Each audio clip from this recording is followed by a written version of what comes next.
Hello everyone. आज हम start करवाएं next topic that is change of state by changing pressure. जैसे अभी तक मैंने आपको जो स्टेट चेंज करके समझाई हैं वो सब हैं बाय यूजिंग ऑफ टेम्परेचर, लेकिन यहाँ से मैं आपको बताऊंगा कि प्रेशर भी जो है और साथ में इसके साथ मैं टेम्परेचर मिक्स करूंगा, तो प्रेशर और टेम्परेचर से या प्रेशर से कैसे हम एक स्टेट को दूसरी स्टेट में कन्वर्ट कर सकते हैं। ये जो कॉन्सेप्ट है ज्यादा एप्लीकेबल है लिक्विड और गैस कॉन्सेप्ट में, सॉलिड में इतना एप्लीकेबल नहीं होता। ठीक है, तो देखते हैं change of state of by changing pressure. ठीक है, देखो प्रेशर क्या होता है, एक फोर्स होता है जो किसी भी सब्सटेंस पे अप्लाई किया जाता है ताकि सब्सटेंस के पार्टिकल्स की जो क्वांटिटी है या उनके फोर्स ऑफ अट्रैक्शन वो चेंज हो जाए, दैट इज प्रेशर। ठीक है, प्रेशर क्या होगा, हम ये भी कह सकते हैं फोर्स पर यूनिट एरिया, किसी पर्टिकुलर एरिया पे कितना फोर्स लगाया जाए ताकि वो सब्सटेंस में चेंज आ जाए, दैट इज प्रेशर कहते हैं। ठीक है, ये बात आपने पढ़ी भी होगी। ठीक है, अब चलते हैं जो मैंने पहला कॉन्सेप्ट बताया, प्रेशर से जो पार्टिकल्स फोर्स ऑफ अट्रैक्शन है वो चेंज होता है, वो बात हमें यहाँ पे याद रखनी। ठीक है, देखो कैसे होगा, तो हम क्या करते हैं, तीन कंटेनर्स बनाते हैं, पिस्टन्स भी कह सकते हैं इनको। इन पिस्टन से हम इस कॉन्सेप्ट को बहुत आसानी से समझ सकते हैं। ठीक है, ये तीन सिलेंडर्स हैं, पिस्टन्स भी कह सकते हैं। इन पिस्टन्स में मूवेबल इनका हेड है, क्या है, मूवेबल हेड है, ये है मूवेबल हेड।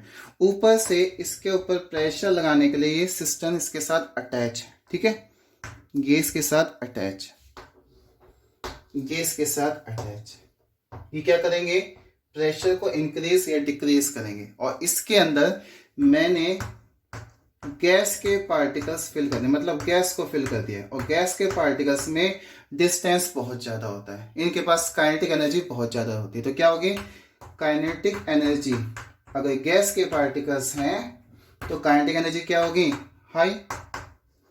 ठीक है, इंटर पार्टिकल डिस्टेंस कैसा होगा, वेरी वेरी हाई। ठीक है, inter particle distance is very high, मतलब कैसे डिस्टेंस बहुत ज्यादा है, is high. Force of attraction negligible, force of attraction negligible, force of attraction between the particle is negligible. ठीक है, तो ये बात गैसेस में आप पढ़ के आ चुके हैं, काइनेटिक एनर्जी हाई होती है, इंटर पार्टिकल डिस्टेंस बहुत ज्यादा होता है, और force of attraction between the particle is negligible. ठीक है, तो गैस के पार्टिकल्स रैंडमली कहीं भी मूव कर सकते हैं, रैंडमली कहीं भी मूव कर सकते हैं। अब क्या करेंगे, ऊपर से प्रेशर अप्लाई करेंगे, क्या अप्लाई करेंगे, प्रेशर। ठीक है, फोर्स पर यूनिट एरिया वाला कॉन्सेप्ट। ठीक है, जैसे प्रेशर अप्लाई करेंगे ये जो सिस्टम है, ये सिस्टम क्या होगा, नीचे की तरफ आएगा। नीचे की तरफ आएगा तो क्या होगा, हम यहाँ पे देखते हैं, ये मान लीजिए डॉट डॉट से दिखा रहा हूं, ये सिस्टम नीचे आ गया, आगे नीचे, तो पार्टिकल्स जो रैंडमली मूवमेंट था, वो पार्टिकल्स का रैंडम मूवमेंट जो है वो कम हो गया, कम हो गया। इसका मतलब पार्टिकल्स क्या हो गए, पास पास आ गए। तो यहाँ पे क्या होगा, जो काइनेटिक एनर्जी थी वो क्या हो जाएगी, लो हो जाएगी। इंटर पार्ट डिस्टेंस जो हाई था, मतलब बहुत ज्यादा डिस्टेंस था इनके पार्टिकल्स के बीच में, वो क्या हो जाएगा, लेस हो जाएगा, लेस इंटर पार्ट डिस्टेंस हो जाएगा। ठीक है, बहुत कम हो जाएगा इंटर पार्टिकल डिस्टेंस। ठीक है, पास पास आ जाएंगे, मतलब है क्या, पार्टिकल्स पास पास आ जाएंगे। और फोर्स ऑफ अट्रैक्शन कैसा हो जाएगा, पार्टिकल्स में हाई हो जाएगा। इसका मतलब यहां से यहां तक जो है वो ट्रांजिशन फेस हो गया, यहाँ पे नया स्टेट बनने की तैयारी हो रही है। इसका मतलब जब पार्टिकल्स नजदीक नजदीक आते हैं तो क्या कह सकते हैं, ये तो गैस पार्टिकल्स थे, ये किस में कन्वर्ट होने लग गए, गैस लिक्विड इंटरमीडिएट। ठीक है, ये क्या होंगे, ये कुछ पार्टिकल्स गैस में हो सकते हैं या फिर गैस और लिक्विड इंटरमीडिएट, इंटरमीडिएट स्टेज आ गई, गैस के पार्टिकल्स भी हो सकते हैं, कुछ लिक्विड के पार्टिकल्स भी हो सकते हैं। और अगर हम प्रेशर को और इंक्रीज करें, मैंने प्रेशर को और इंक्रीज किया तो पिस्टन क्या होगा, और नीचे आ जाएगा, पिस्टन क्या होगा, और नीचे आ जाएगा।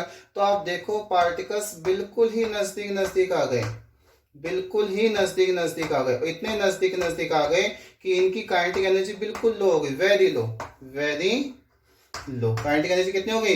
Very low. ठीक है, और फोर्स ऑफ अट्रैक्शन हाई हो गया, force of attraction between the particles high हो गया, तो हम कह सकते हैं यहां से यहां कन्वर्ट हुए तो ये स्टेट कौन सी आ गई?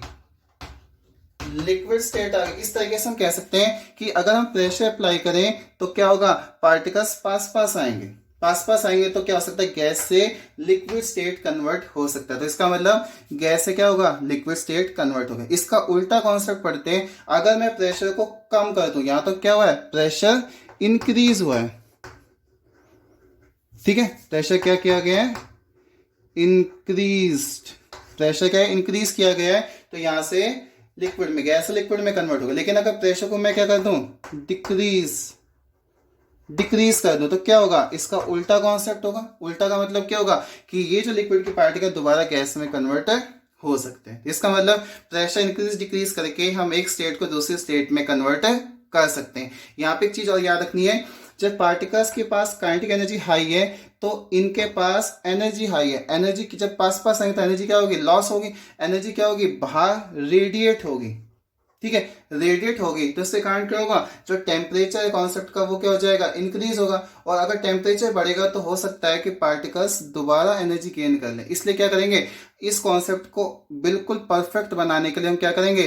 प्रेशर के साथ टेम्परेचर भी यूज कर लेते हैं। टेम्परेचर कॉन्सेप्ट कैसे? जब प्रेशर हाई हो और टेम्परेचर क्या हो जाए? लो, तो क्या समझेंगे कि जब प्रेशर हाई हो और टेम्परेचर लो हो, जो एनर्जी है काइनेटिक एनर्जी, वो क्या हो जाती है? लो हो जाती है। ठीक है, समझ में आ रहा है? तो समझ सकते हैं pressure and temperature concept both. कैसे? अगर हमें किसी गैस को लिक्विड में कन्वर्ट करना है, गैस को लिक्विड में कन्वर्ट करना है, तो प्रेशर कैसा होना चाहिए? हाई। टेम्परेचर कैसा होना चाहिए?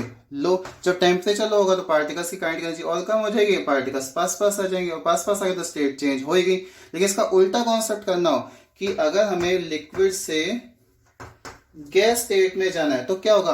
प्रेशर क्या होना चाहिए? लो। प्रेशर कैसा होना चाहिए? लो। और टेम्परेचर कैसा होना चाहिए? हाई होना चाहिए। तो अगर हम प्रेशर को लो कर दें, टेम्परेचर हाई कर दें, तो गैस जो लिक्विड स्टेट है दोबारा गैस में कन्वर्ट हो सकती है। तो समझ में आया? इस तरीके से हम कह सकते हैं pressure temperature both can change the state of matter. Clear हो गया? तो यहाँ पे हमने पूरे टॉपिक्स कंप्लीट कर लिए कि टेम्परेचर, प्रेशर, टेम्परेचर से हम कैसे एक स्टेट को दूसरी स्टेट में कन्वर्ट कर सकते हैं। अब एक डायग्राम हम समझ रहे हैं जो हमें बताएगा कि जितने भी स्टेट्स जो कन्वर्जन हुए हैं उसको हम कैसे एक डायग्राम से समझ सकते हैं। ठीक है, तो flow chart for change of state of matter. ठीक है, flow chart, flow chart for change of state of matter. कैसे? हमारे पास है तीन स्टेट, सॉलिड, लिक्विड और तीसरा स्टेट होता है गैस। ठीक है, तो अगर हम चाहते हैं लिक्विड स्टेट सॉलिड में चेंज हो जाए या सॉलिड लिक्विड, सबसे पहले वाले कॉन्सेप्ट से स्टार्ट करते हैं। सॉलिड को लिक्विड में कन्वर्ट करते हैं तो हम क्या करते हैं? मेल्टिंग या फ्यूजन। तो सॉलिड के सब्सटेंस लिक्विड में कन्वर्ट हो सकते हैं, और लिक्विड को सॉलिड में कन्वर्ट करना है तो हमें क्या करना पड़ेगा?